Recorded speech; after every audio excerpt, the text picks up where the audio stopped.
Madam bag కావాలా? అవునండి. ఏకదమ్ అచ్చా పీసే. ఎంత?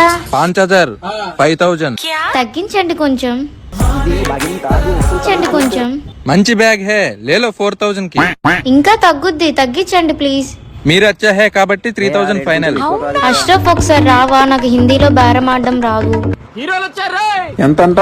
3000 అంట, తగ్గించమను. ये क्या भाई, इधर से तीसरा सब मेरा अंकल का है. స్టార్ట్ చేద్దామా? ఇద్దరి మధ్య కొంచెం సెట్టింగ్ ఉంది అని కనిపిస్తుంది. తీసుకో. ఎంతంట? 1500 ఇవ్వు చాలు. హాఫ్ రేట్ గా. సూపర్ నువ్వు. బార్గెనింగ్ అంటే మీ దగ్గర నుంచి నేర్చుకో. బాయ్ తుమారా నంబర్? 834363. అసలు ఏమన్నావు? రేట్ బాగా తగ్గించేశాడు, నెంబర్ కూడా తీసుకున్నాడు. మంచి ఫాలోయింగ్ ఉంది నీకు. అంటే అది ఫైనల్ గా ఎంతకి ఇస్తావో చెప్పు. నీ ఫ్రెండ్ కాబట్టి 700కి ఇస్తా. సరే ఒక పని చెయ్యి, 1500 తీసుకో. 1000 నువ్వు ఉంచుకొని 500 నాకు ఫోన్ పే చెయ్యి. మరి తనకు తెలిస్తే నీకే ప్రాబ్లం అవుతుంది. తనకి హిందీ అర్థమైతే నాకెందుకు పిలుస్తుంది? చూడు ఎలా చూస్తుందో. అక్క ఈ భయ కమిషన్ నేను కూడా హిందీ నేర్చుకుంటా. నేనున్నాగా, ఇంకేం అవసరం అని చెప్పు. నిజమే.